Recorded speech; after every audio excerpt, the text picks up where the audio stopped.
O manuscrito original, As Leis do Triunfo e do Sucesso de Napoleon Hill, versão concisa e editada.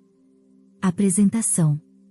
Sucesso é o desenvolvimento de poder para obter o que se quer da vida sem interferir nos direitos dos outros. Poder é energia ou esforço organizado. As leis do sucesso ensinam como organizar fatos, conhecimento e as faculdades mentais em uma unidade de poder. Mediante o domínio e a aplicação das leis do sucesso, você pode ter o que quiser dentro do razoável, ou seja, levando em conta sua educação, sabedoria, resistência física, temperamento e demais aspectos mencionados nas 16 lições a seguir. Uma das mais marcantes tragédias desta era de luta e loucura por dinheiro é o fato de tão pouca gente estar envolvida na atividade de sua preferência. Um dos objetivos deste curso é ajudá-lo a escolher seu nicho no mercado de trabalho, onde prosperidade material e felicidade em abundância possam ser encontradas. Se você já está na atividade certa, as leis do sucesso possibilitam descobrir como se tornar mais capaz em seu campo. As lições são planejadas para o aluno fazer um auto-inventário e verificar que aptidão latente e que forças ocultas estão adormecidas dentro dele. O estudante vai identificar suas fraquezas e então criar um plano definido para transpô-las.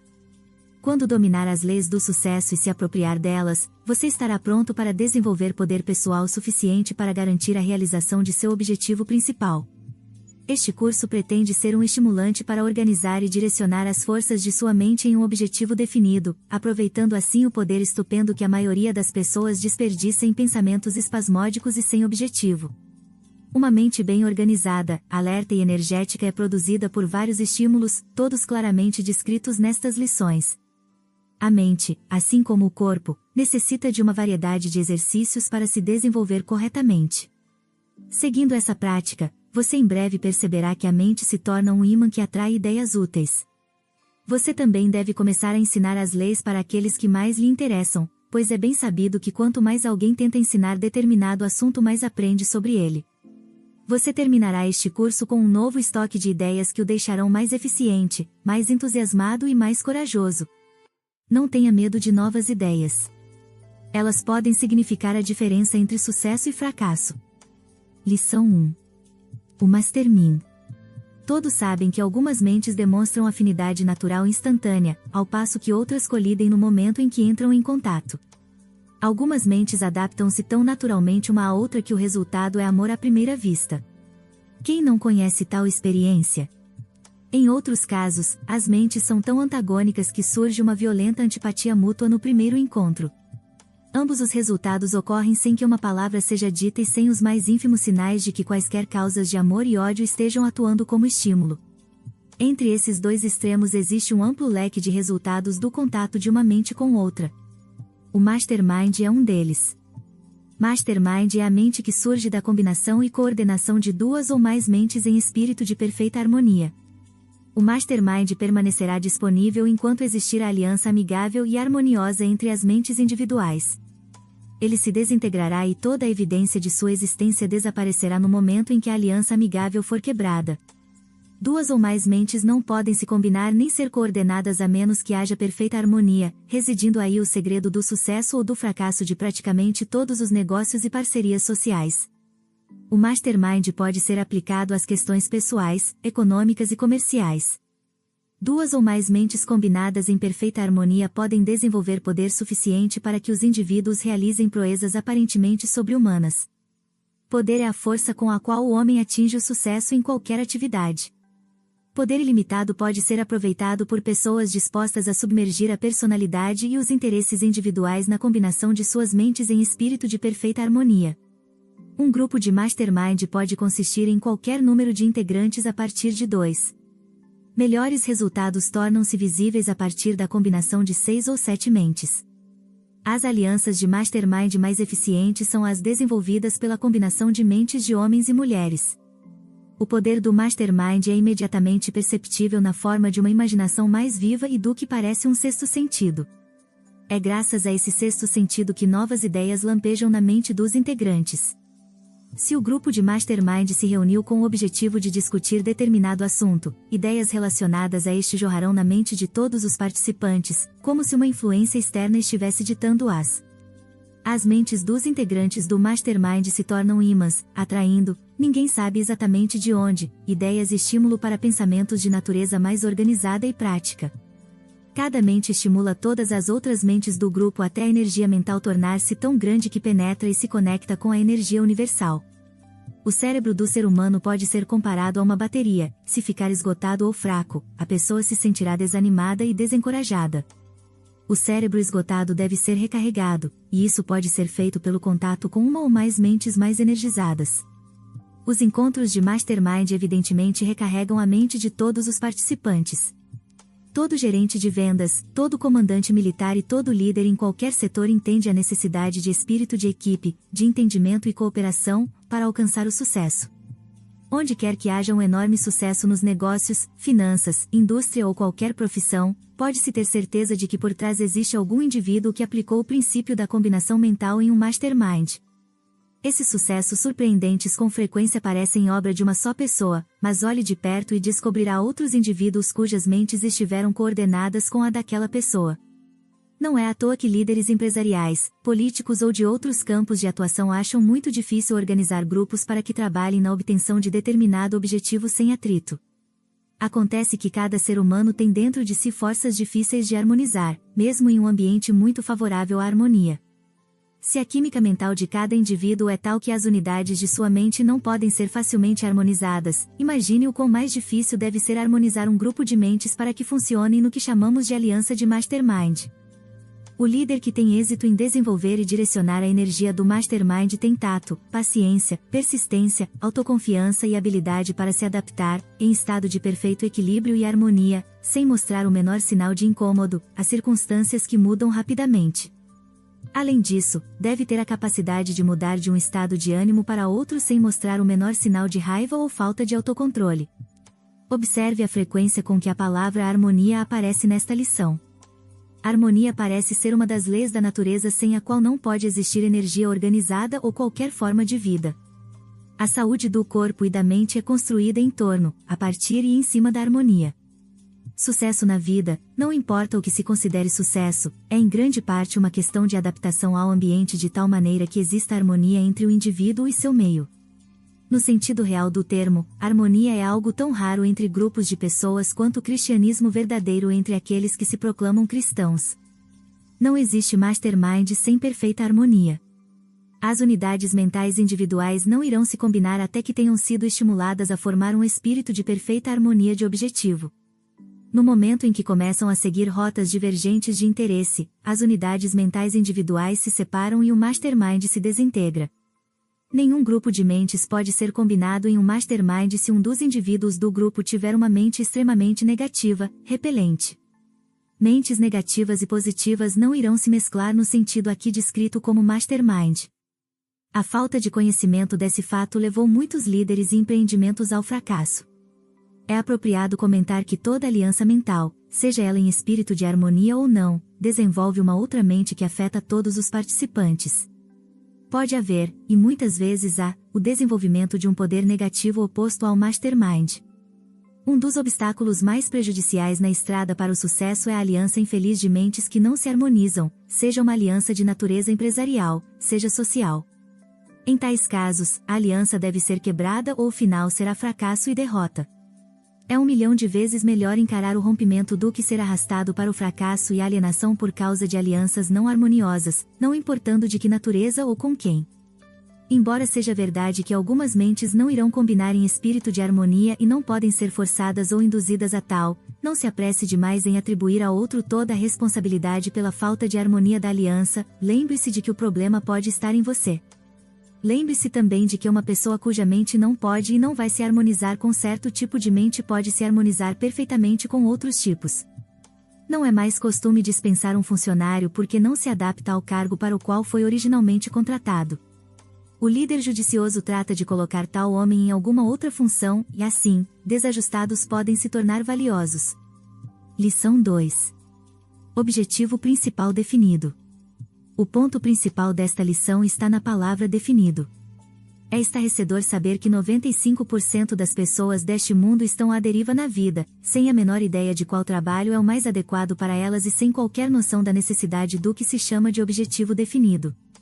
Existe uma razão psicológica para a seleção de um objetivo principal definido de vida. As ações de um indivíduo estão sempre em harmonia com os pensamentos dominantes de sua mente. Qualquer objetivo principal definido deliberadamente fixado na mente e lá mantido com a determinação de realizá-lo acaba saturando o subconsciente até influenciar a ação física para a sua realização. O princípio pelo qual se consegue gravar o objetivo principal definido no subconsciente é chamado de autossugestão, ou sugestão que se faz para si mesmo. Você não precisa ter medo da autossugestão desde que tenha certeza de que seu objetivo é construtivo, de que sua realização não trará dificuldade nem miséria a ninguém e de que lhe trará felicidade, paz e prosperidade duradouras. A mente subconsciente pode ser comparada a um ímã que atrai qualquer pensamento dominante, positivo ou negativo. Semelhante atrai semelhante, o que nos leva a uma afirmação: querendo ou não, você atrairá circunstâncias e pessoas que se harmonizem com sua filosofia de vida, com os pensamentos que dominam sua mente. Sendo isso verdade, você consegue ver a importância de vitalizar sua mente com um objetivo principal definido para atrair circunstâncias e pessoas que irão ajudar, e não atrapalhar, na sua busca de realização? Suponha que seu objetivo principal definido esteja muito longe de sua atual condição de vida. E daí? É seu privilégio, ou melhor, seu dever, ter metas elevadas. Você deve a si e à comunidade em que vive definir um alto padrão para si. Todos os grandes líderes baseiam sua liderança em um objetivo principal definido. Quando um homem com um objetivo principal definido passa por uma multidão, todos abrem espaço para ele. Trabalho duro e boas intenções não bastam para levar ao sucesso. Afinal, como pode um homem ter certeza de que atingiu o sucesso a menos que tenha estabelecido na mente algum objetivo definido?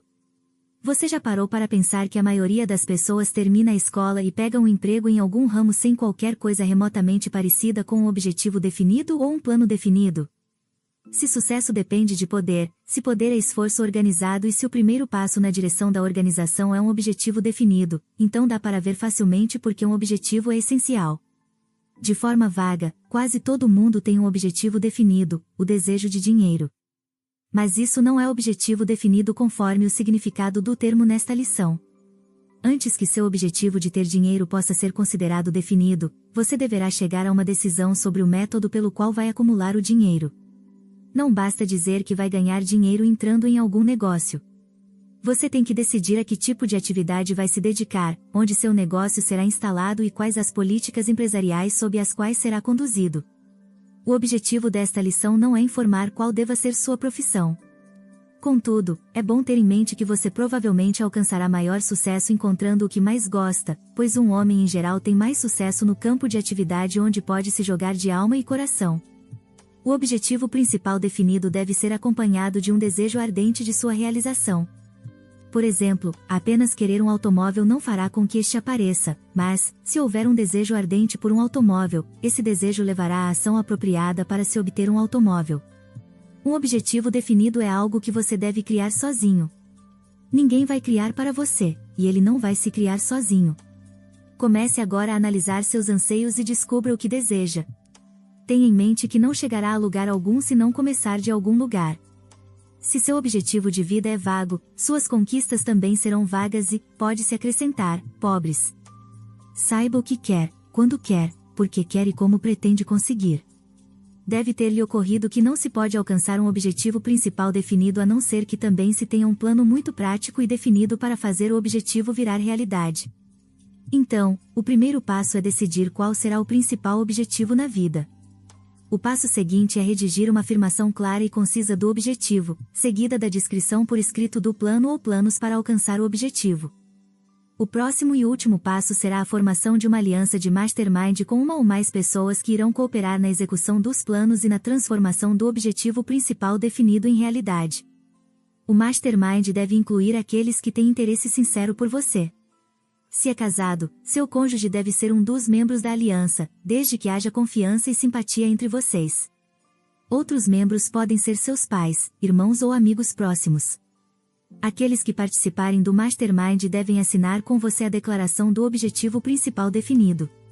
Cada integrante deve estar completamente familiarizado com a natureza do objetivo na formação da aliança. Além disso, deve estar sinceramente de acordo com o objetivo e ser completamente solidário. Cada membro da aliança deve receber uma cópia escrita da declaração do objetivo principal definido. No mais, você é explicitamente instruído a manter seu objetivo principal para você. O mundo está cheio de São Tomés, e não será bom para sua causa ter cabeças ocas zombando de você e das suas ambições. Lembre-se, você precisa de encorajamento amigável e ajuda, não de escárnio e dúvidas. Se acredita em oração, faça do objetivo principal definido o tema de suas preces pelo menos uma vez por dia. Se os membros de seu mastermind acreditam em oração, peça para que incluam o objetivo da aliança nas preces diárias. Combine com um ou todos os membros da aliança para que lhe afirmem, nos termos mais positivos e definidos, que eles sabem que você pode e vai realizar seu objetivo principal definido. Essa afirmação deve ser feita pelo menos uma vez por dia, ou mais, se possível.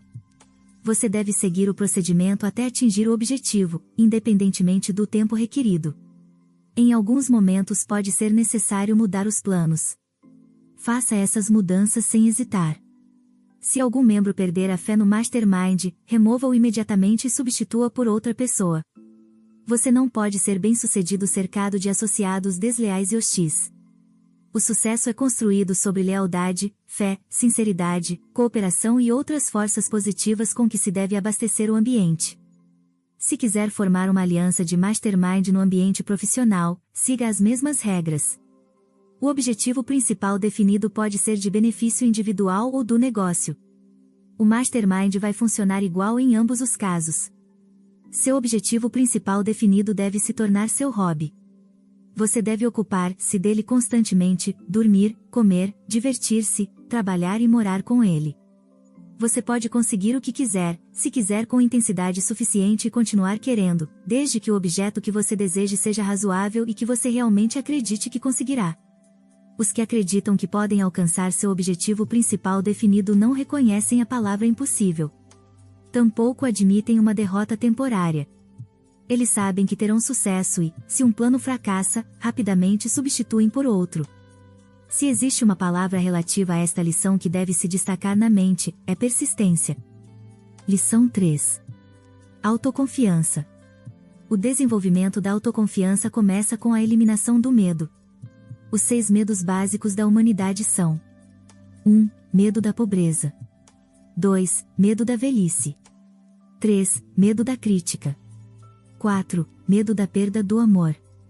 5. Medo de problemas de saúde. 6. Medo da morte. Medo da pobreza. Parece que vivemos na era da adoração do dinheiro. Nada traz tanto sofrimento e humilhação quanto a pobreza. A palavra sociedade poderia muito bem ser grafada sociedade. Tamanha é a avidez do homem por riqueza, que irá adquiri-la de qualquer maneira, por métodos legais, se possível, e por outros, se necessário. Um homem pode cometer assassinato, roubo, estupro e todas as demais formas de violação dos direitos alheios e ainda assim reconquistar status elevado, contanto que nunca perca a riqueza. Pobreza é crime, um pecado imperdoável, por assim dizer. Nenhum homem temeria a pobreza se pudesse confiar nos outros. Existem comida, abrigo, vestuário e recursos em quantidade suficiente para todas as pessoas da terra, e estes poderiam ser desfrutados por todos não fosse o hábito do homem de tentar empurrar todos os outros porcos para fora do coxo, mesmo que tenha tudo e mais do que precisa. Medo da velhice. Esse medo brota de 2 fontes. Primeiro, do pensamento de que a velhice pode trazer a pobreza, proveniente da desconfiança de que outros homens possam apoderar-se de quaisquer bens materiais que se possua.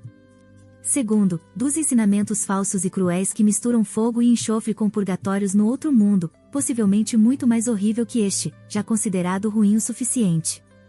Medo da crítica. Esse medo assume muitas formas diferentes, a maioria de natureza insignificante e trivial. Os fabricantes de vestuário, por exemplo, capitalizam esse medo básico a cada estação, sabendo que as pessoas temem vestir uma roupa fora de sintonia com o que todo mundo está usando agora. Medo da perda do amor. O ciúme e outras formas similares de demência precoce mais ou menos leves provém do medo que o homem tem de perder o amor de outrem. De todos os loucos em sã consciência, os ciumentos são os mais bizarros. A perda do amor é um dos mais dolorosos, se não o mais doloroso, dos 6 medos, causa mais estragos à mente do que qualquer outro, levando com frequência às mais violentas formas de insanidade permanente. medo de problemas de saúde, associa-se intimamente ao medo da pobreza e da velhice porque também conduz à fronteira dos mundos terríveis que o homem não conhece, mas dos quais ouviu histórias perturbadoras. O autor tem forte suspeita de que os envolvidos na venda de métodos para uma boa saúde desempenham papel considerável em manter vivo o medo dos problemas de saúde. Afinal, se alguém ganha a vida mantendo as pessoas saudáveis, parece natural que use todos os meios a seu alcance para persuadi-las de que precisam de seus serviços. Medo da morte. Para muitos esse é o pior dos 6 medos básicos e pode ser atribuído diretamente ao fanatismo religioso. Há milhares de anos o homem pergunta de onde vem e para onde vai após a morte. Os mais astutos e espertos, bem como os honestos, mas crédulos, não tardaram em oferecer respostas. Na verdade, responder essas perguntas se tornou uma das chamadas profissões eruditas, apesar de ser necessária pouca instrução. A verdade é que nenhum homem sabe de onde viemos ou para onde vamos. Qualquer um que afirme o contrário está enganando a si mesmo ou é um impostor consciente, que faz disso um meio de vida. Seja dito em favor dos envolvidos na venda de ingressos para o céu que a maioria de fato acredita não só saber onde o céu existe, como também que seus credos darão passagem segura aos que os abraçarem. Essa crença pode ser resumida em uma palavra: credulidade. Todo ser humano chega à idade adulta acorrentado em certa medida por um ou mais dos 6 medos básicos, transmitidos pela hereditariedade social. O termo hereditariedade social refere-se aos métodos pelos quais uma geração impõe às subsequentes superstições, crenças, lendas e ideias, deve ser entendido como toda e qualquer fonte pela qual se adquire conhecimento, tais como ensino religioso e de todas as outras naturezas, leituras, conversas, narrativas e todo tipo de pensamento oriundo do que geralmente é aceito como experiências pessoais. Talvez nenhuma das grandes forças da natureza esteja mais disponível ao desenvolvimento do homem que a autossugestão. É essa a ferramenta a ser usada para combater os medos e desenvolver a autoconfiança. Adote a autossugestão e faça uso direto dela em seu desenvolvimento como uma pessoa positiva, dinâmica e autoconfiante. A instrução é que copie, assine e memorize a fórmula a seguir. Fórmula da autoconfiança. Sei que tenho capacidade para alcançar meu objetivo definido e, portanto, exijo de mim persistência, ação agressiva e contínua rumo à realização. Percebo que os pensamentos dominantes em minha mente acabam por se reproduzir em ação corporal externa, transformando-se gradualmente em realidade física e, portanto, vou concentrar minha mente por 30 minutos diários na tarefa de pensar na pessoa que pretendo ser, criando uma imagem mental dessa pessoa e transformando essa imagem em realidade mediante ação prática. Sei que, pela autossugestão, qualquer desejo que eu mantenha persistentemente em minha mente acabará por buscar expressão por meios práticos e, portanto, vou devotar 10 minutos diários para exigir de mim o desenvolvimento dos fatores listados nas 16 lições da Lei do Sucesso. Tracei e redigi claramente a descrição de meu objetivo definido de vida. Estabeleci um preço por meus serviços, preço que pretendo merecer e receber pela aplicação rigorosa do princípio do serviço eficiente e satisfatório. Percebo plenamente que nenhuma riqueza ou posição pode durar para sempre a não ser que alicerçada sobre justiça e verdade e, portanto, não me envolverei em nenhuma transação que não beneficie todos os participantes. Serei bem-sucedido, atraindo as forças que desejo usar e a cooperação de outras pessoas. Induzirei outros a me servir porque primeiro servirei a eles. Eliminarei o ódio, a inveja, o ciúme, o egoísmo e o cinismo, desenvolvendo amor por toda a humanidade, porque sei que uma atitude negativa em relação a outros jamais poderá me trazer sucesso. Farei os outros acreditarem em mim porque acreditarei neles e em mim mesmo. Assinei meu nome nesta fórmula, irei memorizá-la e repeti-la em voz alta uma vez por dia, com plena fé de que gradualmente influenciará minha vida, para que me torne um trabalhador bem-sucedido e feliz no meu campo de atuação. O objetivo de escrever e repetir a fórmula da autoconfiança é tornar o hábito de acreditar em si mesmo o pensamento dominante em sua mente, até incuti-lo no subconsciente. Você tem dentro de si todo o poder de que precisa para conseguir tudo o que quiser neste mundo, e a melhor maneira de aproveitar esse poder é acreditar em si. Você está constantemente transmitindo o que pensa de si, e, se não tiver fé, os outros sentirão. As pessoas irão acreditar em você somente quando você acreditar em si. Entretanto, tenha clara diferença entre autoconfiança, baseada no sólido conhecimento do que você sabe e do que pode fazer, e egocentrismo, baseado apenas no que você desejaria saber ou fazer. Autoconfiança é algo que jamais deve ser proclamado ou anunciado a não ser pelo desempenho inteligente de ações construtivas. Se você tem autoconfiança, aqueles ao seu redor vão descobrir. Deixe que façam a descoberta, e você ficará livre da suspeita de egocentrismo. A oportunidade jamais espreita a pessoa egocêntrica, mas críticas e observações ruins, sim. A oportunidade desenvolve afinidade muito mais fácil e rapidamente com a autoconfiança do que com o egocentrismo. Autoelogio nunca é uma medida adequada de autoconfiança. Tenha isso em mente e deixe sua autoconfiança falar somente pela língua do serviço construtivo prestado sem espalhafato ou rebuliço. Autoconfiança é o produto do conhecimento. Conheça a si mesmo, saiba o quanto, e quão pouco, você sabe. Não há sentido em fingir, pois qualquer pessoa educada irá avaliá-lo com bastante precisão após ouvi-lo falar por 3 minutos. O que você realmente é vai falar tão alto que o que você alega ser não será ouvido. Acredite em si, mas não diga ao mundo o que você pode fazer, mostre. Lição 4. O hábito de poupar. Poupar dinheiro é essencial para o sucesso, mas a grande pergunta de quem não poupa é: como posso fazer isso? Poupar é unicamente uma questão de hábito. Pela repetição, qualquer ato se torna um hábito. Pelo hábito, o homem molda sua personalidade. Você deve cultivar o hábito de poupar a fim de se colocar na rota de grandes oportunidades e desenvolver sua capacidade de visão, autoconfiança, imaginação, entusiasmo, iniciativa e liderança. O endividamento é um inimigo mortal do hábito de poupar. A pobreza por si só é suficiente para matar a ambição, destruir a autoconfiança e a esperança, acrescente o fardo da dívida, e a vítima estará praticamente fadada ao fracasso. A acumulação de dívidas é um hábito. Começa aos pouquinhos, cresce passo a passo até tomar conta da alma do indivíduo. Um homem subjugado por dívidas não tem tempo nem inclinação para elaborar ideias. O homem pesadamente endividado é dominado pelo medo da pobreza, sua ambição e autoconfiança ficam paralisadas, e ele afunda gradualmente na alienação. Caso você tenha dívidas, é preciso abandonar o hábito de comprar a crédito e quitar os débitos gradativamente. Livre do endividamento, você estará pronto para reformular os hábitos de sua mente no rumo da prosperidade. Adote como parte de seu objetivo principal definido o hábito de poupar um percentual regular de sua renda, mesmo que não mais que 1 centavo por dia. Muito em breve o hábito se fixará na mente, e você sentirá alegria em poupar. Qualquer hábito pode ser descontinuado, colocando-se no lugar algo mais desejável. O hábito de gastar deve ser substituído pelo hábito de poupar por todos que almejam independência financeira. Muitos homens percorreram um longo caminho na direção do sucesso apenas para tropeçar e cair, e nunca mais se erguer, por conta da falta de dinheiro em tempos de emergência. A taxa de mortalidade de negócios devido à falta de capital de reserva para emergências é estupenda. Fundos de reserva são essenciais para a operação bem-sucedida de negócios, assim como contas de poupança são igualmente essenciais para o sucesso dos indivíduos. Sem poupança, a pessoa sofre de 2 maneiras: primeiro, pela incapacidade de aproveitar oportunidades que aparecem apenas para gente com dinheiro na mão, e segundo, pelo constrangimento devido a alguma emergência que exija dinheiro. A maioria das pessoas pensa mais em como gastar o que tem do que em maneiras de poupar. A ideia de poupar e o autocontrole e autossacrifício que a acompanham estão sempre ligados a pensamentos de natureza desagradável, mas pensar em gastar é eletrizante. Na verdade, poupar pode se tornar tão fascinante quanto gastar, mas não até se tornar um hábito regular, bem fundamentado e sistemático.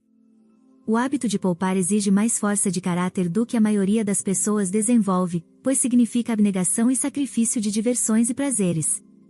Por essa mesma razão, quem desenvolve esse hábito adquire ao mesmo tempo muitos outros hábitos necessários para o sucesso, especialmente autocontrole, autoconfiança, coragem, equilíbrio e liberdade do medo. Quanto se deve poupar?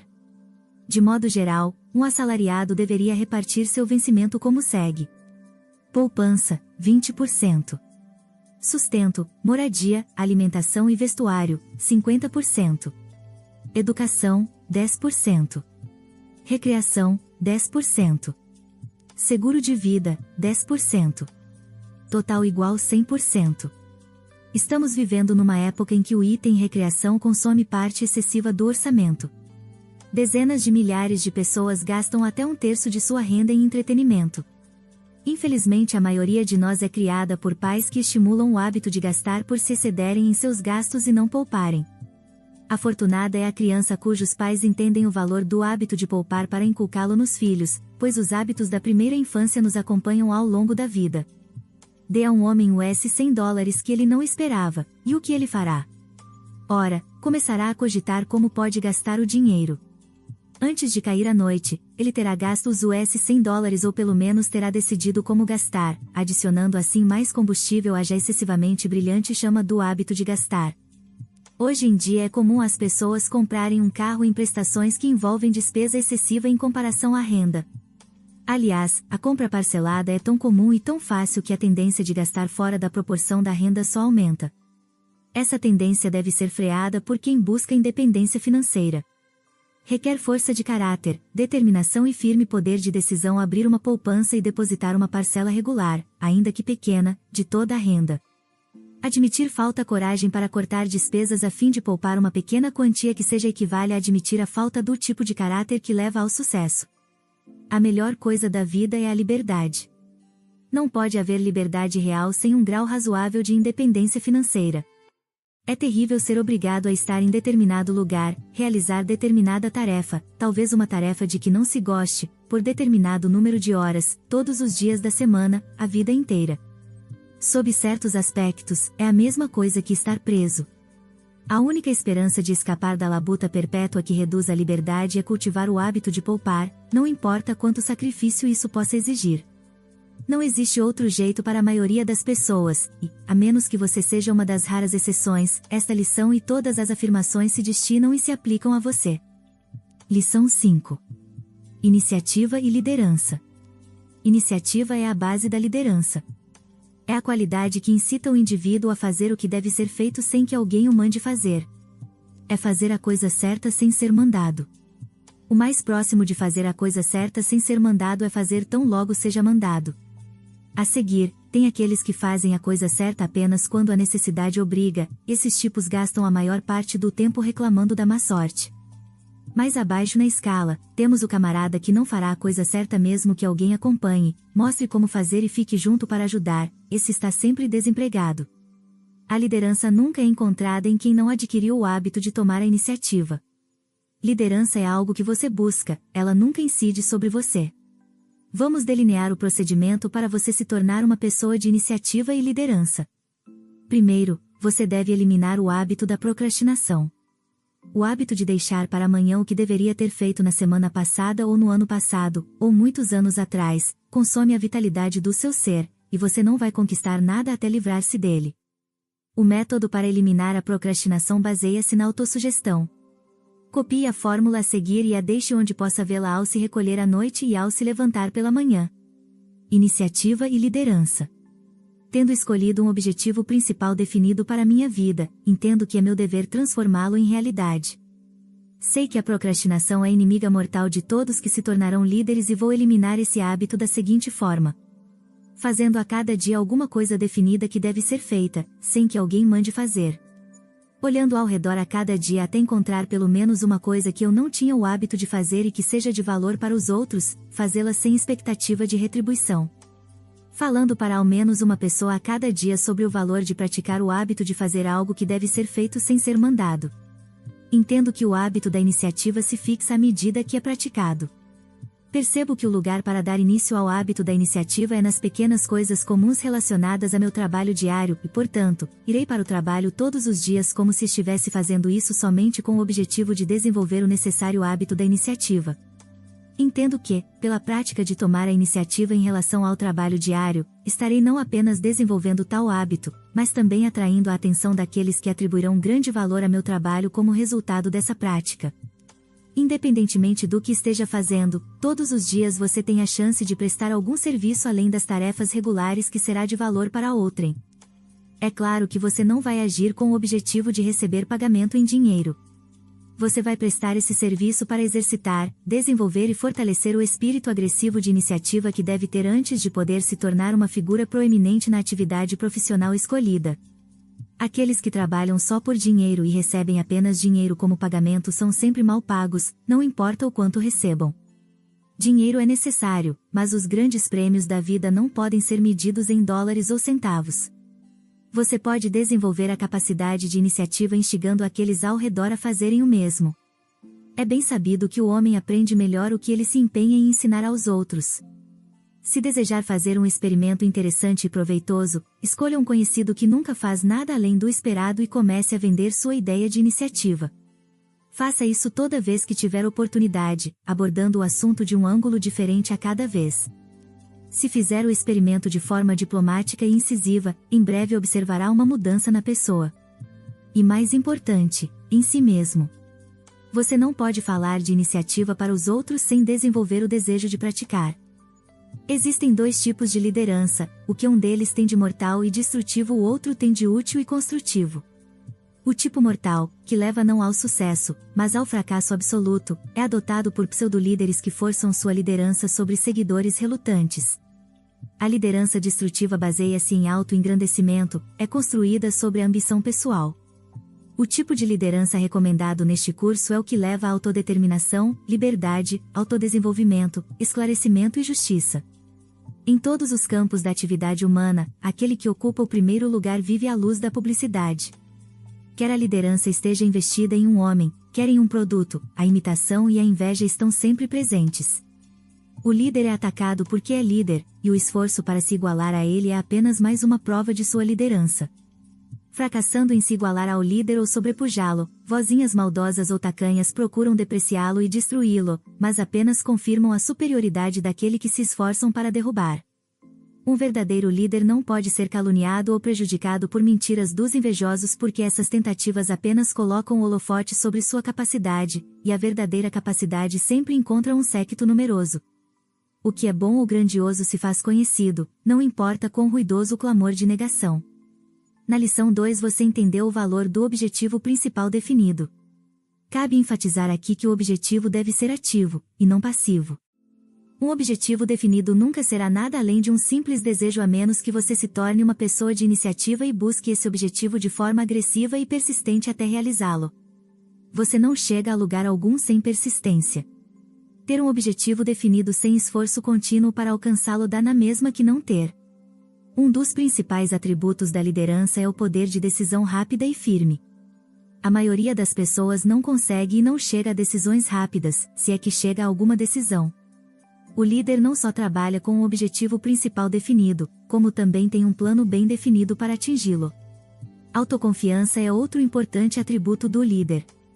O principal motivo para a indecisão é a falta de autoconfiança. Todo líder se destaca por ter um objetivo definido, autoconfiança e iniciativa. Também dispõe de imaginação, entusiasmo, autocontrole, personalidade agradável, pensamento preciso, concentração e tolerância. A falta de alguma dessas qualidades diminui o poder de liderança. Um aspecto importante da responsabilidade do líder é induzir as pessoas a subordinarem suas ideias e interesses ao bem do todo, e isso se aplica a assuntos de natureza cívica, empresarial, social, política, financeira e industrial. Sucesso é quase sempre uma questão de habilidade em conseguir que os outros subordinem sua individualidade e sigam um líder. O líder habilidoso tem personalidade e imaginação para induzir seus seguidores a aceitar seus planos e executá-los fielmente. Ganhamos ou perdemos de acordo com a natureza dos planos que elaboramos e executamos. Com o uso inteligente de iniciativa e liderança, imaginação, autoconfiança e objetivo principal definido, podem-se construir planos para qualquer meta. Esforço organizado é o esforço direcionado conforme um plano concebido com a ajuda da imaginação, guiado pelo objetivo principal definido e impulsionado pela iniciativa e autoconfiança. Essas 4 leis combinam-se em uma e se tornam um poder nas mãos de um líder. Sem elas a liderança é impossível. 20 qualidades dos líderes do futuro. 1. Domínio total dos 6 medos básicos. 2. Disposição para subordinar interesses pessoais ao bem de seus seguidores. Domínio completo da ganância e da avareza. 3. Unicidade de propósito, representada por um programa definido de liderança que se harmonize com as necessidades do momento. 4. Entendimento e aplicação do princípio do Mastermind. 5. Autoconfiança em sua forma mais elevada. 6. Capacidade de tomar decisões rápidas e permanecer firme. 7. Imaginação suficiente para antecipar-se às necessidades e criar planos para atendê-las. 8. Iniciativa em sua forma mais sagaz. 9. Entusiasmo e capacidade de transmiti-lo aos seguidores. 10. Autocontrole em sua forma mais elevada. 11. Disposição para prestar mais serviço do que aquele pelo qual recebe compensação direta. 12. Personalidade agradável e magnética. 13. Capacidade de pensar com precisão. 14. Capacidade de cooperar com os outros em um espírito de harmonia. 15. Persistência para concentrar pensamentos e esforços em uma tarefa até ela estar concluída. 16. Capacidade de lucrar com erros e falhas. 17. Tolerância em sua forma mais elevada. 18. Temperança em todas as suas formas. 19. Honestidade intencional de propósito e ação. 20. Estrita observância da regra de ouro em todos os relacionamentos. Lição 6. Imaginação. Imaginação é a oficina da mente humana, onde velhas ideias e fatos estabelecidos podem ser remontados em novas combinações e colocados em novos usos. Imaginação é o ato de inteligência construtiva de agrupar elementos do conhecimento ou do pensamento em sistemas novos, originais e racionais, a faculdade construtiva ou criativa, abrangendo poesia, arte, filosofia, ciência e ética. Imaginação é o poder criativo da mente, a formação mental de imagens e figuras ou a representação mental de objetos e ideias, particularmente de objetos de percepção sensorial e raciocínio matemático. É também a reprodução e combinação, normalmente com modificação mais ou menos irracional ou anormal, de imagens ou ideias de memória ou de fatos recordados de experiência. Esta lição sobre imaginação pode ser chamada de eixo da lei do sucesso, pois todas as outras levam a ela e utilizam o princípio sobre o qual se baseia. Suas conquistas brotam dos planos que você cria na imaginação. Primeiro vem o pensamento, a seguir, a organização desse pensamento em ideias e planos, depois, a transformação dos planos em realidade. O início, como você pode observar, está na imaginação. A imaginação é não apenas um tema importante deste curso, é também um dos assuntos mais interessantes e afeta tudo o que é feito em relação à conquista do objetivo principal definido. Você se dá conta do quanto a imaginação é importante quando percebe que ela é a única coisa neste mundo sobre a qual você tem controle absoluto. Você pode ser privado da riqueza material e enganado de mil maneiras, mas nenhum homem pode privá-lo do controle e uso da imaginação. Homens podem tratá-lo com injustiça, como frequentemente acontece, podem privá-lo da liberdade, mas não podem tirar-lhe o privilégio de usar a imaginação como quiser. O maior problema do mundo hoje reside em nossa falta de entendimento do poder da imaginação, e se o entendêssemos, poderíamos usá-lo para acabar com a pobreza, a miséria, a injustiça e a perseguição em uma única geração. A vida neste mundo pode ser comparada a um grande caleidoscópio no qual paisagens, fatos e substâncias materiais estão sempre em mudança e movimento, e tudo o que qualquer homem pode fazer é pegar esses fatos e substâncias e reorganizá-los em novas combinações. O processo pelo qual se faz isso é chamado de imaginação. Se a imaginação é o espelho de sua alma, você tem todo o direito de parar em frente a esse espelho e se ver como deseja ser. Você tem o direito de ver refletidos nesse espelho mágico a mansão que pretende ter, a fábrica que pretende gerenciar, o banco que pretende presidir, a posição que pretende ocupar na vida. Sua imaginação lhe pertence. Use-a. Quanto mais usá-la, mais eficientemente ela irá lhe servir. Se usar a imaginação de forma adequada, ela vai ajudar a converter fracassos e erros em bens de valor inestimável. A imaginação leva à descoberta de que os maiores infortúnios da vida geralmente abrem portas para oportunidades de ouro. Você nunca saberá qual sua capacidade de realização até aprender como misturar seus esforços com imaginação. Sem imaginação, os produtos de suas mãos irão proporcionar um pequeno retorno, guiadas pela imaginação, as mesmas mãos podem obter toda a riqueza material que você deseje. Existem duas maneiras de lucrar com a imaginação. Você pode desenvolver essa faculdade em sua mente ou se aliar àqueles que já a tenham desenvolvido. Se você sente que sua imaginação é inadequada, deve formar uma aliança com alguém cuja imaginação seja suficientemente desenvolvida para suprir sua deficiência. Existem várias formas de aliança, como a relação empregado-empregador. Nem todos os homens têm condições de fazer o que é melhor para si como empregadores, e aqueles que não têm podem lucrar aliando-se com homens de imaginação que tenham tal capacidade. Não é desgraça atuar na condição de empregado. Pelo contrário, frequentemente esse se mostra o lado mais lucrativo de uma aliança, visto que nem todos os homens são talhados para assumir a responsabilidade de dirigir outrem. Em sua busca da forma certa de oferecer mercadorias ou serviços, lembre-se do seguinte: os homens concederão favores caso você solicite em benefício de uma terceira pessoa, mas não se você pedir em benefício próprio. É um traço proeminente da natureza humana incitar-nos a fazer o que favorece nossos interesses. Para ser perfeitamente claro, os homens são egoístas. Seja qual for a sua área de atuação, planeje suas ações deixando claras as vantagens mais fortes e mais atraentes para o seu cliente. Se entender o quão rapidamente as pessoas atendem seus pedidos quando estes apelam aos interesses delas, você poderá conseguir quase tudo o que buscar.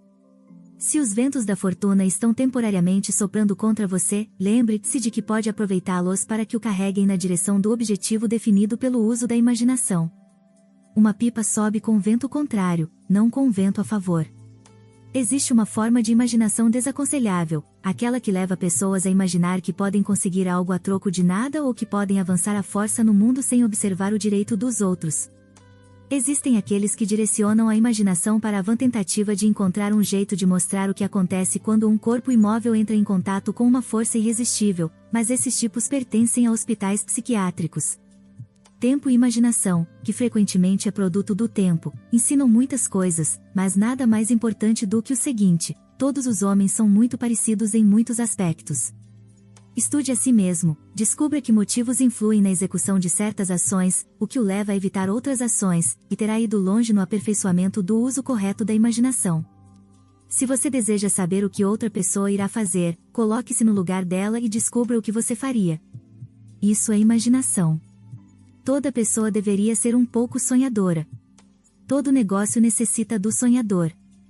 Mas o sonhador deve ser também um realizador ou então formar uma aliança com alguém que possa traduzir sonhos em realidade.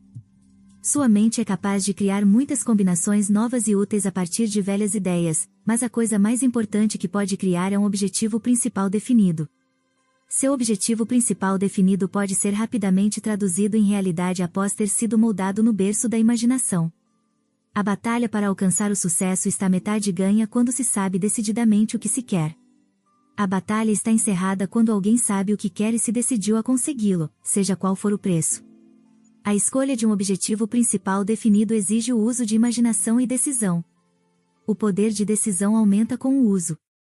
Decisão imediata em forçar a imaginação a criar um objetivo principal definido torna a capacidade de tomar decisões em outros assuntos mais poderosa. Adversidades e derrotas temporárias em geral são bênçãos disfarçadas, pois forçam o uso da imaginação e da decisão. Por isso um homem normalmente briga melhor quando está encurralado e sabe que não tem recuo.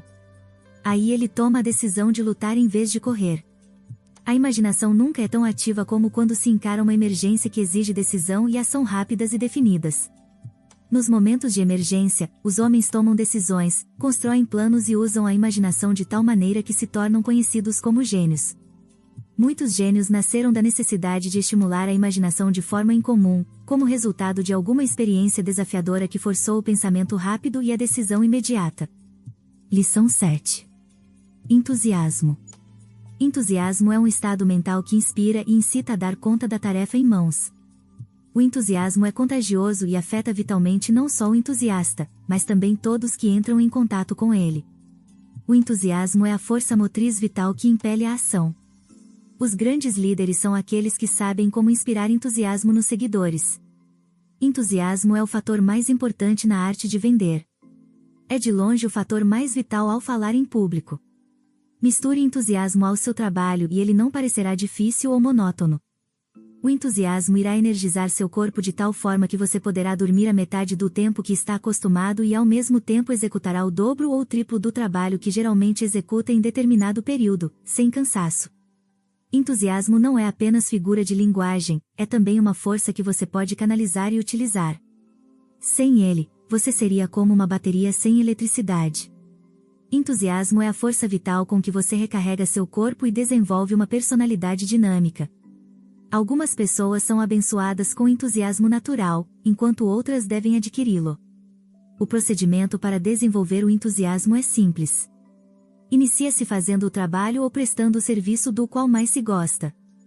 Se a sua situação de momento não lhe permite engajar-se de forma conveniente no trabalho de que mais gosta, você pode seguir em outra linha de modo eficiente, adotando um objetivo principal definido que contemple seu engajamento naquele trabalho específico no futuro. Entusiasmo é uma força tão vital que nenhum homem que não o tenha altamente desenvolvido pode começar sequer a se aproximar de seu poder de realização. Você pode estar longe da realização do objetivo principal definido, mas, se acender o fogo do entusiasmo em seu coração e o mantiver ardendo, em breve o obstáculo que agora está no caminho irá derreter como que por força mágica, e você se encontrará em posse do poder que desconhecia ter. Voltamos agora à discussão de um dos assuntos mais importantes deste curso, isto é, a sugestão, o princípio pelo qual palavras, ações e até mesmo o estado mental de uma pessoa influenciam outras. Quando você tem entusiasmo pelos bens que vende, pelo serviço que oferece ou pelo discurso que faz, seu estado mental se torna óbvio para todos que o ouvem, pelo tom da voz. É o tom da voz, mais do que a declaração em si, que transmite convicção ou fracassa em convencer. Nenhuma combinação de palavras pode tomar o lugar de uma crença profunda em uma declaração expressa com entusiasmo ardente. Palavras não passam de sons desvitalizados a menos que coloridas com sentimentos nascidos do entusiasmo. Aqui a palavra impressa me falha, pois jamais poderei expressar apenas por escrito a diferença entre palavras que saem de lábios sem emoção, sem a chama do entusiasmo, e aquelas que parecem brotar de um coração transbordando de anseio e expressão. O que você diz e a maneira como diz podem transmitir significados opostos.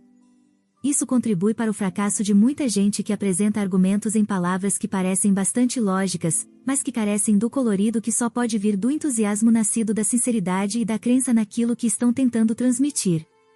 Nesses casos, as palavras dizem uma coisa, mas o tom de voz sugere algo inteiramente diferente. O que você diz é importante, mas não tão importante quanto o que você faz. As ações contarão mais que as palavras, e ai de você se ambas não se harmonizarem. Por exemplo, se um homem prega a regra de ouro, mas não pratica o que prega, suas palavras cairão em ouvidos moucos.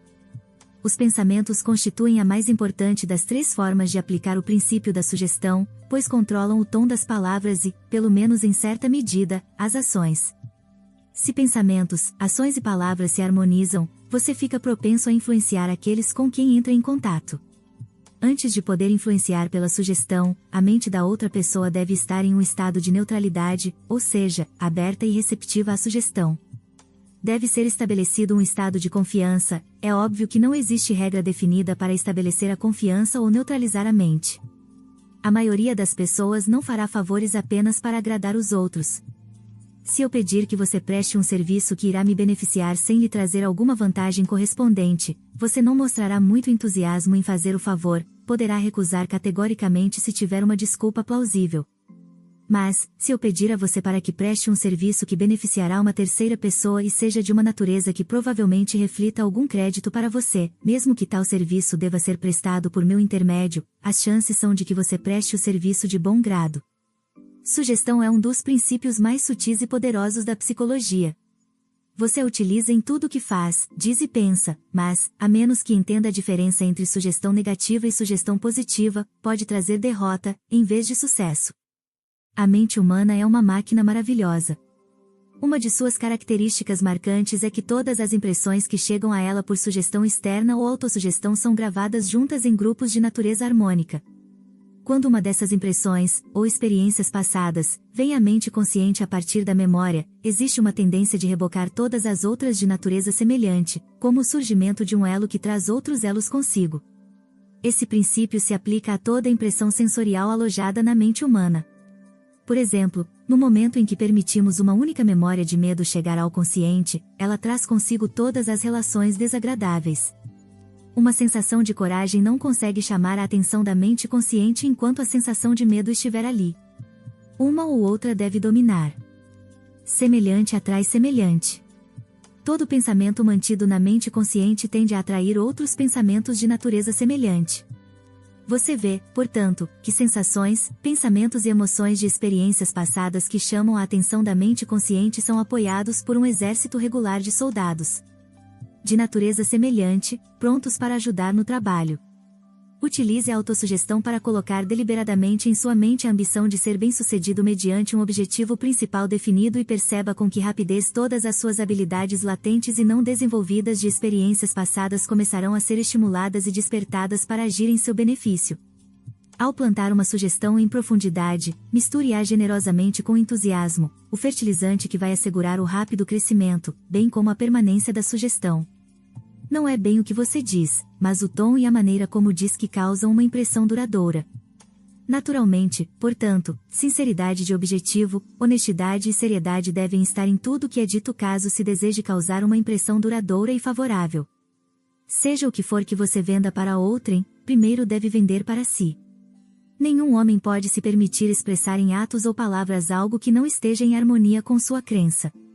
A falha acabará se revelando, e, ainda que ninguém jamais o pegue em flagrante expressando o que não acredita, as palavras irão fracassar no cumprimento da finalidade, porque o indivíduo não pode lhes dar corpo se elas não vêm do coração e não são combinadas com entusiasmo genuíno e inabalável. Você não pode se permitir sugerir a outra pessoa, por palavras ou ações, aquilo em que não acredita. E o motivo é o seguinte: se comprometer sua consciência, não demorará muito para não ter mais consciência, pois ela falhará em guiá-lo, assim como um despertador fracassa em acordá-lo se você não presta atenção nele. Existe apenas uma coisa no mundo que confere ao homem poder real e duradouro: caráter. Reputação, tenha em mente, não é caráter. Reputação é o que as pessoas acreditam ser, caráter é o que as pessoas são. Se você pretende ser uma pessoa de grande influência, seja uma pessoa de verdadeiro caráter. Caráter é a pedra filosofal com a qual se pode transformar o metal comum da vida em ouro puro. Sem caráter você não tem nada, não é nada e não pode ser nada, exceto um amontoado de carne, ossos e cabelos. Caráter é algo que você não pode mendigar, roubar ou comprar. Você só o consegue construindo e só pode construí-lo com seus pensamentos e ações, e de nenhuma outra maneira. Com o auxílio da autossugestão, qualquer um pode construir um caráter sólido, não importando o seu passado. Você agora será instruído sobre como desenvolver entusiasmo, caso ainda não o tenha. As instruções são simples, mas pobre de você se não valorizá-las. Complete o restante deste curso, pois, nas próximas lições, há outras instruções importantes que devem ser coordenadas com esta. Se ainda não o fez, escreva seu objetivo principal definido em uma linguagem clara e simples e a seguir escreva também o plano com que pretende transformar seu objetivo em realidade. Leia a descrição do objetivo principal definido toda noite, enquanto lê, veja-se de plena posse do objetivo. Faça isso com plena fé. Leia em voz alta. Repita a leitura até a vozinha dentro de você dizer que seu objetivo será realizado. Às vezes você sentirá o efeito dessa voz interior na primeira vez, e em outras vezes, poderá ter que ler 50 vezes, mas não pare enquanto não senti-la. Se preferir, você pode ler o objetivo principal definido como uma prece. Para se tornar bem-sucedido, você deve ser uma pessoa de ação. Apenas saber não é suficiente. É necessário saber e fazer. Entusiasmo é a mola mestra para colocar o conhecimento em ação. O entusiasmo não conhece derrota e nunca é questão de sorte. Existem certos estímulos que produzem entusiasmo, sendo os mais importantes os seguintes: ocupação no trabalho que mais se ama. Ambiente onde se entre em contato com outros que sejam entusiasmados e otimistas. Sucesso financeiro. Domínio completo e aplicação das 16 leis do sucesso no trabalho diário. Conhecimento de que se serviu aos outros de alguma maneira útil. Boa saúde. Boas roupas, apropriadas para a ocupação. Essas fontes de estímulo são autoexplicativas, com exceção da última. As roupas constituem a parte mais importante da arrumação de que toda pessoa precisa para se sentir autoconfiante, esperançosa e entusiasmada. Uma aparência de prosperidade sempre atrai atenção favorável, pois o desejo dominante em todo o coração humano é ser próspero. Pode ser verdade que as roupas não fazem o homem, mas ninguém pode negar que roupas boas ajudam em muito a garantir um bom começo. Se um homem leva a vida em espírito cotidiano apático, prosaico, desprovido de entusiasmo, está fadado ao fracasso. Não existe plano que possa produzir resultados sem que você estimule seu entusiasmo para exercer um esforço maior que o empregado habitualmente nas ocupações cotidianas. Lição 8. Autocontrole. Na lição anterior você aprendeu sobre o valor do entusiasmo, o autocontrole possibilita direcionar o entusiasmo. Sem autocontrole, o entusiasmo se assemelha aos raios de uma tempestade elétrica, podem atingir qualquer coisa, destruir vidas e propriedade. Entusiasmo incita a ação, autocontrole direciona as ações para que sejam construtivas. Para ser uma pessoa equilibrada, você deve ter o autocontrole e o entusiasmo equalizados.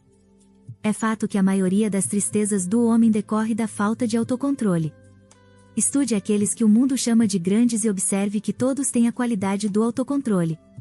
O autocontrole é um fator importante da lei do sucesso não tanto pelas dificuldades que ocasiona àqueles que carecem dele, mas porque aqueles que não o exercitam sofrem a perda de um grande poder de que necessitam para realizar seus objetivos.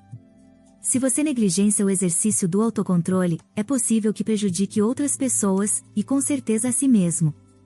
As pessoas que recusam ou negligenciam o exercício do autocontrole perdem oportunidade após oportunidade sem sequer saber. Assim como as grandes leis da vida estão contidas nas experiências cotidianas que muitos de nós nem percebem, também as oportunidades com frequência escondem-se em acontecimentos aparentemente insignificantes. Vamos analisar agora o significado do termo autocontrole conforme utilizado neste curso, descrevendo a conduta geral de quem o tem. A pessoa com autocontrole não se entrega ao ódio, inveja, ciúme, medo, vingança ou qualquer emoção destrutiva, não entra em êxtases e não fica incontrolavelmente entusiasmada com nada nem ninguém. Ganância, egoísmo e autoaprovação sem análise e justa apreciação dos méritos reais indicam falta de autocontrole das mais perigosas.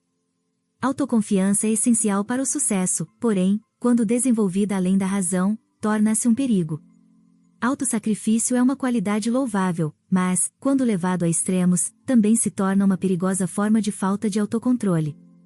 Você tem o dever de não permitir que suas emoções coloquem sua felicidade nas mãos de outra pessoa.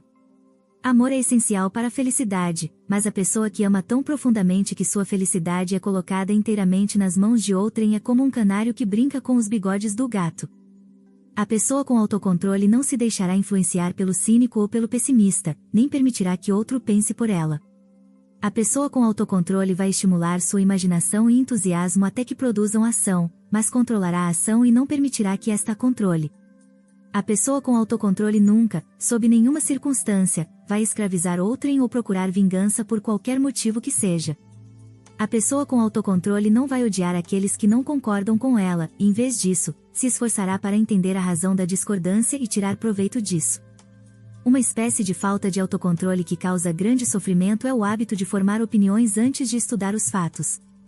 Ninguém tem o direito de formar uma opinião que não se baseie no que acredite ser fatos ou uma hipótese razoável. Ainda assim, se observar cuidadosamente, você vai se pegar formando opiniões com base em nada mais substancial do que seu desejo de que uma coisa seja ou não seja de determinada maneira. Outra forma grave de falta de autocontrole é o hábito de gastar em excesso. Vivemos na era da gastança em velocidade alucinante.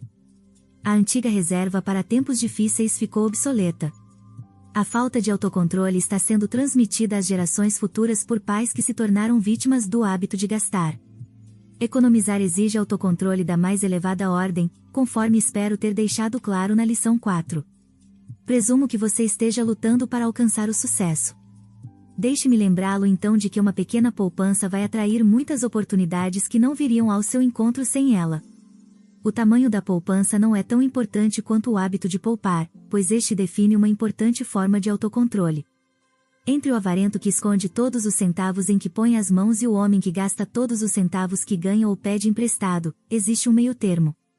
Se aproveitar a vida com razoável liberdade e contentamento, você há de encontrar esse meio-termo e adotá-lo como parte do autocontrole. Autocontrole é essencial no desenvolvimento do poder pessoal, pois permite controlar o apetite, a tendência de gastar mais do que se ganha e o hábito de revidar ofensas. Afinal, cedo ou tarde, toda pessoa chega ao momento em que é forçada a decidir sua política em relação aos inimigos. Emoções reprimidas, especialmente ódio, assemelham-se a uma bomba perigosa, mas podem tornar-se inofensivas se explodidas em campo aberto ou desarmadas. Você tem o poder não apenas de pensar, mas também, 1000 vezes mais importante, o de controlar seus pensamentos. Você tem o poder de selecionar o material dos pensamentos dominantes de sua mente, e os pensamentos que dominam sua mente trarão sucesso ou fracasso de acordo com sua natureza. O pensamento é a ferramenta com que você pode mudar seu destino a seu gosto. Coloque em sua mente pensamentos positivos e construtivos em harmonia com seu objetivo principal definido de vida, e sua mente transformará tais pensamentos em realidade. Quando escolhe deliberadamente os pensamentos que dominam sua mente e recusa com firmeza a entrada de sugestão externa, você exercita o autocontrole em sua forma mais eficiente. Todos nós somos vendedores, não importa qual tipo de serviço ou mercadoria oferecemos. Se pretende ser um mestre em vendas, seja de mercadorias, seja de serviços, você deve exercitar autocontrole para se fechar a todos os argumentos e sugestões adversos. Em vez de ser uma pessoa que aceita ideias alheias com dócil submissão, o mestre em vendas persuade os outros a aceitar as dele. Controlando-se e colocando apenas pensamentos positivos em sua mente, ele se torna uma personalidade dominante. A habilidade de negociar sem conflito e discussão brota de autocontrole paciente e meticuloso. Perder a cabeça, e com ela seu caso, argumento ou venda, mostra a falta de autocontrole. Um aluno certa vez perguntou como controlar os pensamentos quando em estado de raiva intensa. Eu respondi, da mesma maneira que você mudaria seus modos e tom de voz se estivesse em uma discussão acalorada com um membro da família e ouvisse a campainha anunciar a chegada de alguém. Você se controlaria porque desejaria fazê-lo. Se você já sentiu necessidade de encobrir os verdadeiros sentimentos e mudar a expressão facial rapidamente, sabe a facilidade com que isso pode ser feito e também sabe que pode ser feito quando se quer. Quando seus desejos são fortes o suficiente, parece que você tem poderes sobre-humanos para realizá-los. Se organizada e usada de modo construtivo, a energia que a maioria das pessoas dissipa pela falta de autocontrole traria todos os artigos de primeira necessidade e todos os luxos desejados. O tempo que muita gente gasta fofocando seria suficiente para atingir o objetivo principal definido, se tal objetivo existisse. Falar demais é uma forma de falta de autocontrole comum e destrutiva. As pessoas que sabem o que querem e estão empenhadas em consegui-lo vigiam suas conversas. Não existe ganho com palavras indesejadas, descontroladas e proferidas a esmo. Quase sempre é mais lucrativo ouvir do que falar. Um bom ouvinte pode captar algo que se somará ao seu estoque de conhecimento. É preciso autocontrole para se tornar um bom ouvinte. Não deixar outra pessoa falar é uma forma comum de falta de autocontrole que não só é rude, como também priva de valiosas oportunidades de aprender com os outros. Lição 9. O hábito de fazer mais do que é pago para fazer. A pessoa engajada em uma atividade que ama pode trabalhar por um período inacreditavelmente longo de horas sem fatigar-se. Um trabalho de que não se gosta provoca fadiga. O indivíduo é mais eficiente e terá êxito mais rápida e facilmente quando engajado em um trabalho que ama ou que executa em nome de alguém que ama. Sempre que o amor entra em qualquer tarefa que se executa, a qualidade melhora e a quantidade aumenta sem incremento correspondente na fadiga. Quando a pessoa está engajada em um trabalho que ama, não é penoso fazer mais e melhor do que é paga para fazer, e por isso, deve-se fazer o máximo para encontrar o tipo de trabalho de que mais se gosta. Existem 2 sólidos motivos para você desenvolver o hábito de executar mais e melhor serviço do que é pago para fazer. São eles. Ao prestar mais e melhor serviço do que é pago para fazer, você se tornará conhecido por essa qualidade e haverá forte concorrência por seus serviços, seja qual for sua área de atuação. Ao prestar mais e melhor serviço do que é pago para fazer, você exercitará suas habilidades e ampliará sua capacidade, tornando-se tão entendido em seu trabalho que poderá exigir maior remuneração. O simples fato de que a maioria das pessoas presta tão pouco serviço quanto possa cria uma vantagem para todos que prestam mais serviço do que são pagos para fazer, pois permite que lucrem com a comparação. É importante entender que o princípio de prestar mais e melhor serviço do que se é pago para fazer se aplica a empregadores e profissionais liberais e autônomos da mesma forma que a empregados. Quando você faz apenas o que é pago para fazer, não há nada de extraordinário e, porém, quando você faz mais do que é pago para fazer, sua ação atrai atenção favorável e propicia o estabelecimento de uma reputação que acabará fazendo a lei dos retornos crescentes trabalhar em seu favor, gerando ampla demanda por seus serviços. Para comprovar isso, faça o seguinte experimento: durante os próximos 6 meses, encarregue-se de prestar um serviço útil para pelo menos uma pessoa por dia, sem esperar nem aceitar pagamento monetário. A prestação desse serviço pode ser feita de dezenas de maneiras, para uma ou mais pessoas específicas, para completos estranhos que você não espera rever. Não importa para quem seja, desde que haja com boa vontade e com o único objetivo de beneficiar outrem. Se levar a experiência a cabo com a atitude mental adequada, você descobrirá que não pode prestar serviço sem receber compensação, do mesmo modo que não pode negar-se a prestar sem sofrer a perda da recompensa. Um aspecto importante de prestar mais e melhor serviço do que somos pagos para fazer é podermos desenvolver esse hábito por iniciativa própria, sem pedir permissão. Você não precisa consultar aqueles para quem presta o serviço, é um privilégio sobre o qual você tem controle absoluto. A mestria no campo de atividade escolhido só pode ser alcançada com a realização de um serviço desse tipo. Por isso, você deve tornar parte de seu objetivo principal definido agir para superar todos os recordes anteriores em tudo o que faz. Deixe isso se tornar parte dos hábitos diários e dê sequência com a mesma regularidade com que faz suas refeições. Encarregue-se de prestar mais e melhor serviço do que é pago para fazer e eis que, antes que perceba o que aconteceu, verá que o mundo de bom grado está lhe pagando por mais do que você faz. Você será pago por seu serviço com uma taxa de juros compostos. Você nunca poderá se tornar um líder sem fazer mais do que é pago para fazer e não poderá ser bem-sucedido sem desenvolver a liderança na ocupação escolhida. Lição 10.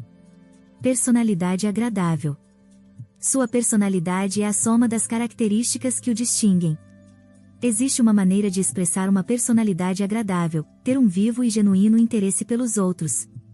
Bajulação barata repele, em vez de atrair. Para desenvolver uma personalidade atraente, o primeiro item essencial é o caráter, pois ninguém pode ter uma personalidade agradável sem um caráter sólido. Você pode se embelezar com belas roupas da moda e se portar da maneira mais agradável no que tange às aparências, mas, se houver ganância, inveja, ódio, ciúme, avareza e egoísmo em seu coração, só atrairá aqueles cujo caráter se harmonizam com o seu. Semelhantes atraem semelhantes. Você pode se embelezar com um sorriso artificial que disfarça seus sentimentos e pode praticar a arte do aperto de mãos. Porém, se essas manifestações externas de personalidade atraente carecem de sinceridade de propósito, irão repelir, em vez de atrair. Nas lições 2 e 8, você encontrará a fórmula para moldar seu caráter.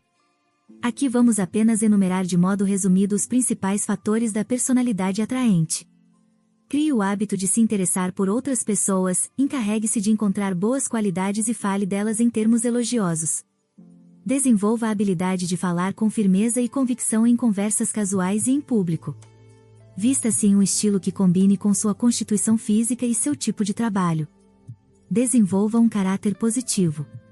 Aprenda a apertar as mãos de modo a transmitir uma sensação cordial e entusiasmo. Atraia outras pessoas para você sendo atraído primeiro por elas. Lembre-se de que sua única limitação é aquela que você estabelece em sua mente.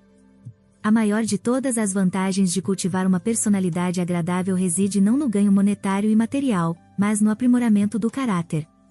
Seja agradável e você vai lucrar material e mentalmente, pois jamais ficará tão feliz como quando souber que está fazendo os outros felizes. Lição 11. Pensamento preciso. Pensamento preciso envolve dois elementos essenciais: separar fatos de mera informação e separar fatos relevantes e fatos irrelevantes. Todos os fatos que você pode usar na realização de seu objetivo principal definido são importantes e relevantes, e todos os demais são desimportantes e irrelevantes. A negligência em fazer essa distinção contribui para o abismo que separa pessoas que parecem ter as mesmas habilidades e oportunidades. O homem que aceita sem analisar tudo o que lê e ouve na mídia e que julga os outros pelo que os inimigos, rivais e contemporâneos dizem normalmente começa a conversa com algo do tipo vi no jornal ou dizem. O pensador preciso sabe que as reportagens nos meios de comunicação nem sempre são precisas e que o que dizem em geral carrega mais falsidade do que verdade. É claro que muitas verdades e muitos fatos surgem em reportagens ou disfarçados de conversa fiada, mas o pensador preciso não aceita tudo o que vê e ouve. Muita gente confunde, de modo consciente ou não, conveniência com fato, agindo conforme seus interesses. É incrível a quantidade de gente que é honesta quando é lucrativo, mas que encontra miríades de fatos, para se justificar ao seguir um caminho desonesto quando este parece mais lucrativo.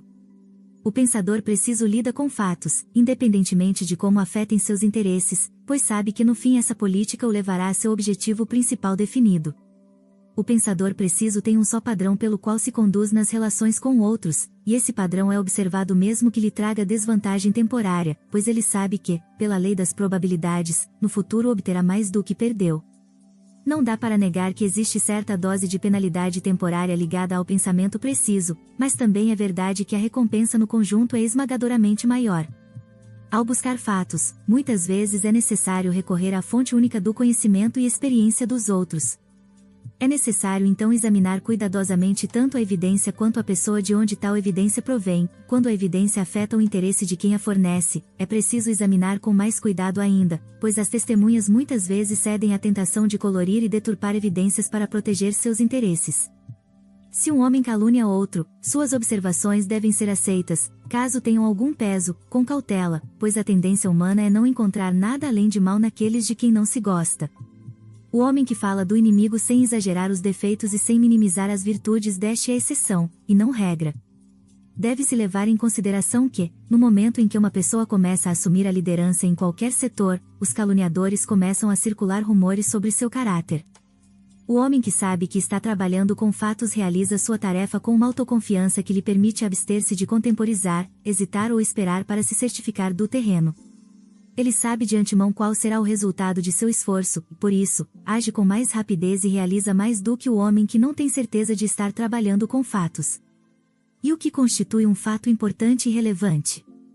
A resposta depende inteiramente do objetivo principal definido, e fato importante e relevante é qualquer coisa que você possa usar, sem interferir nos direitos dos outros, na realização de seu objetivo. É importante selecionar os fatos importantes porque você pode trabalhar tão arduamente para organizar, classificar e utilizar fatos irrelevantes quanto para lidar com fatos relevantes, a diferença é que não realizará muito. Até agora discutimos o pensamento preciso baseado em raciocínio dedutivo.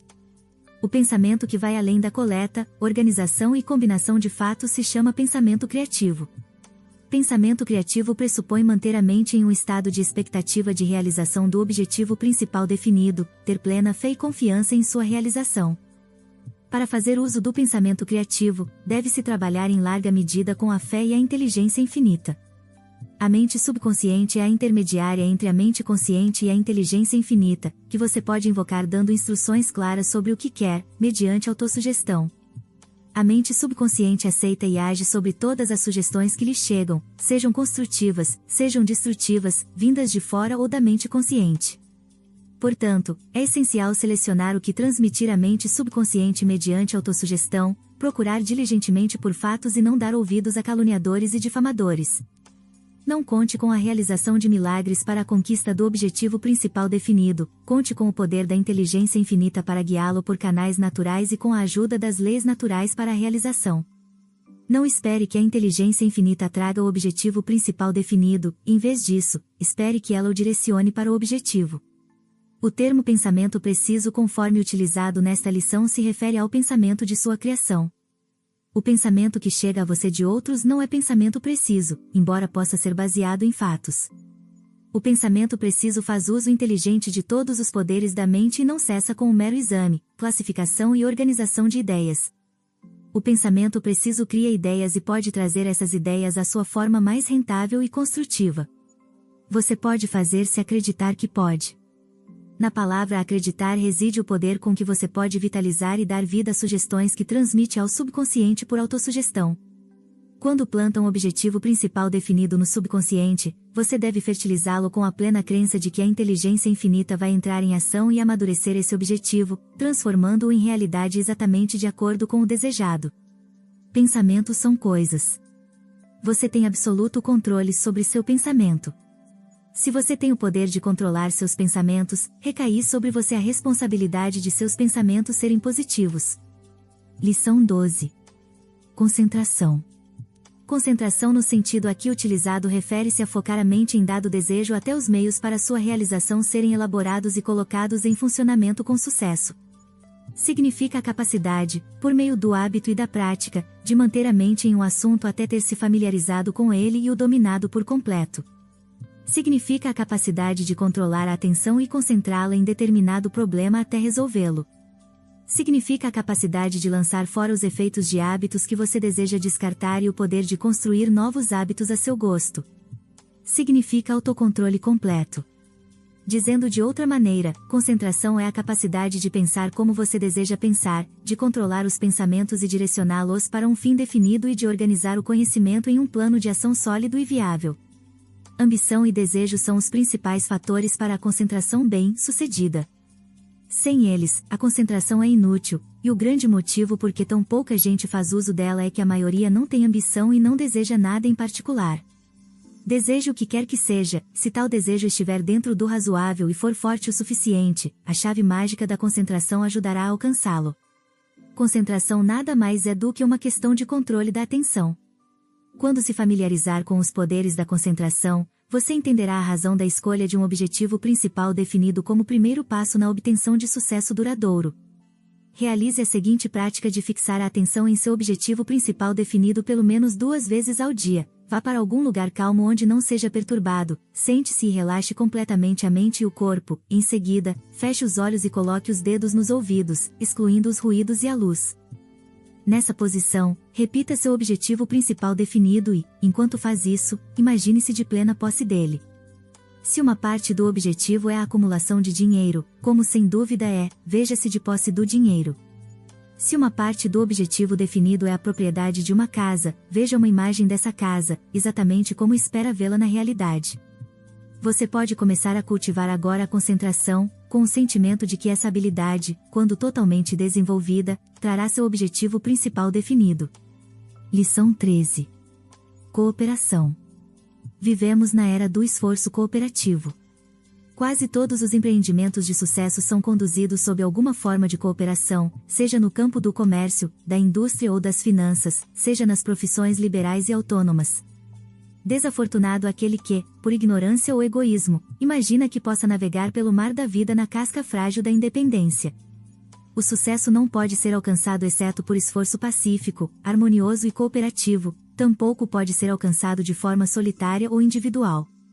Quer dependa do trabalho diário ou dos juros da fortuna que acumulou, uma pessoa irá se sustentar com menos oposição mediante cooperação amigável com outras. Além disso, fortunas adquiridas pelo esforço cooperativo não infligem cicatrizes no coração de seus detentores, coisa que não se pode dizer de fortunas adquiridas por métodos conflitantes e competitivos que beiram a extorsão. Qualquer forma de esforço em grupo, em que 2 ou mais pessoas formam uma aliança cooperativa para realizar um objetivo definido, torna-se mais poderosa do que o simples esforço individual. O esforço cooperativo produz poder, mas o esforço cooperativo baseado em completa harmonia de objetivo desenvolve um superpoder. Cooperação é a base de toda liderança bem-sucedida. Um grande líder, nos negócios, finanças, indústria ou vendas, sabe como criar um objetivo motivador que será aceito com entusiasmo por todos os seguidores. É bem sabido que homens que acumulam grandes fortunas asseguram o esforço cooperativo daqueles que fornecem talentos e habilidades que eles não têm. Os principais motivos que impelem os homens à ação são dinheiro, sexo e autopreservação. O líder bem-sucedido estabelece um motivo suficientemente forte para que os subordinados trabalhem em espírito de perfeita harmonia. Não importa quem você seja ou qual o seu objetivo principal definido, se planeja alcançar sua meta mediante esforço cooperativo, deve apresentar um motivo forte para assegurar a cooperação completa, indivisa e altruísta daqueles que podem ajudá-lo. Lição 14. Fracasso. De saída, vamos distinguir fracasso de derrota temporária. Muitas vezes fracasso na realidade nada mais é do que derrota temporária. E derrota temporária em geral é uma bênção disfarçada, pois redireciona nossa energia por linhas diferentes e mais desejáveis. Nem derrota temporária nem adversidade equivalem a fracasso na mente de quem olha para essas experiências como uma lição necessária. Deixaríamos de temer e de fugir de experiências difíceis se observássemos que praticamente todos os grandes homens são duramente testados antes de chegar lá. A derrota é uma força destrutiva apenas quando aceita como fracasso. Quando aceita como ensinamento, é sempre uma bênção. Não existe fracasso para o homem que segue lutando. Um homem nunca fracassa até aceitar a derrota temporária como fracasso. O sucesso de cada homem parece corresponder quase que à exata extensão dos obstáculos e dificuldades que ele teve de superar. Nenhum homem jamais se ergueu do nocaute da derrota sem ficar mais forte e mais sábio com a experiência. Medo e admissão do fracasso são amarras que prendem a baixios de miséria. Podemos romper essas amarras e jogá-las fora, ou melhor, fazê-las de cabo de reboque para nos puxar do buraco, se observarmos e lucrarmos com as lições que ensinam. Seja grato pela derrota que os homens chamam de fracasso porque, se você consegue sobreviver e seguir tentando, isso dá chance de provar sua capacidade de se erguer às máximas realizações no campo de atividade escolhido. Ninguém tem o direito de rotulá-lo como um fracasso, exceto você mesmo. Se em um momento de desespero você ficar inclinado a se rotular de fracassado, lembre-se das palavras do filósofo Creso, conselheiro de Ciro, rei da Pérsia: existe uma roda na qual os assuntos dos homens revolvem-se, e seu mecanismo é tal que impede qualquer homem de ser sempre afortunado. A roda está sempre girando. Não podemos impedir a roda do destino de girar, mas podemos modificar as desventuras que ela traz, lembrando que a boa sorte virá a seguir, se mantivermos a fé em nós e fizermos o melhor com seriedade e honestidade. Lição 15. Tolerância. Não é seu dever ser tolerante. É seu privilégio. A tolerância evita os efeitos desastrosos de preconceitos raciais e religiosos que acarretam derrota aos milhões de pessoas que se permitem emaranhar em discussões tolas sobre tais assuntos, envenenando a própria mente e fechando as portas para a razão e a investigação. A tolerância é gêmea do pensamento preciso pelo fato de que ninguém pode se tornar um pensador preciso sem ser tolerante. A intolerância fecha o livro do conhecimento e escreve na capa: fim. Aprendi tudo. A intolerância prende os homens com os grilhões da ignorância e cobre seus olhos com as vendas do medo e da superstição. A intolerância torna inimigos aqueles que deveriam ser amigos, destrói oportunidades e enche a mente de dúvida, desconfiança e preconceito. A intolerância é a principal causa de todas as guerras, faz inimigos nos negócios e nas profissões, desintegra forças organizadas da sociedade, destrona a razão e a substitui pela psicologia de massas. A intolerância causa desgraças despedaçando as religiões em seitas e denominações que fazem tanto esforço opondo-se umas às outras quanto fazem para tentar destruir os males da humanidade. Plantar a semente da intolerância é a atividade única e exclusiva de alguns homens. Todas as guerras e outras formas de sofrimento trazem lucro para alguns. Não fosse isso verdade, não existiriam guerras e outras formas de hostilidade. A intolerância mais amarga brota do preconceito religioso, racial e econômico e das diferenças de opinião. Quanto tempo levará até entendermos a loucura de tentar destruir uns aos outros por causa de dogmas, crenças e outros assuntos sobre os quais não concordamos? Se mesmo assim você quiser dar expressão ao preconceito, ao ódio e à intolerância, não fale, escreva na areia, perto da água. Lição 16. A regra de ouro. Existe uma lei eterna por cuja operação nós colhemos o que semeamos. Essa lei embasa a regra de ouro, que estabelece fazer aos outros o que você desejaria que fizessem para você. Para aproveitar plenamente os benefícios da grande lei do retorno, é aconselhável não só fazer aos outros aquilo que você deseja que eles façam para você, mas também pensar dos outros o que deseja que eles pensem de você. A lei do retorno não se limita a arremessar de volta seus atos em relação aos outros, vai além disso, muito além, e devolve os resultados de todo pensamento que você emite. Quando corretamente entendida e aplicada, a regra de ouro torna a desonestidade impossível. Mais do que isso, impossibilita todas as outras qualidades destrutivas, tais como egoísmo, ganância, inveja, intolerância, ódio e malícia. Honestidade baseada na regra de ouro não é questão de conveniência. Não há crédito em ser honesto quando a honestidade é a política mais lucrativa. Porém, quando a honestidade significa uma perda material temporária ou permanente, tem como recompensa caráter e reputação acumulados e desfrutados por todos que a demonstram.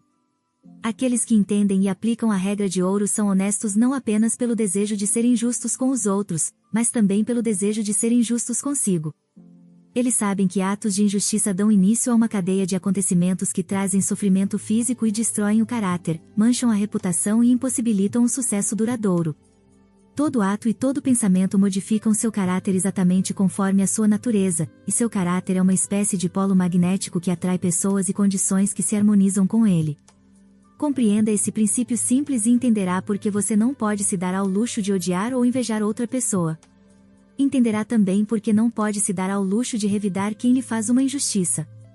Entenda a lei sobre a qual se baseia a regra de ouro e entenderá a lei que liga toda a humanidade em um laço de companheirismo, impossibilita que você prejudique outra pessoa em pensamento ou ação sem se prejudicar e adiciona a seu caráter os resultados de todo pensamento e ação que você manifesta.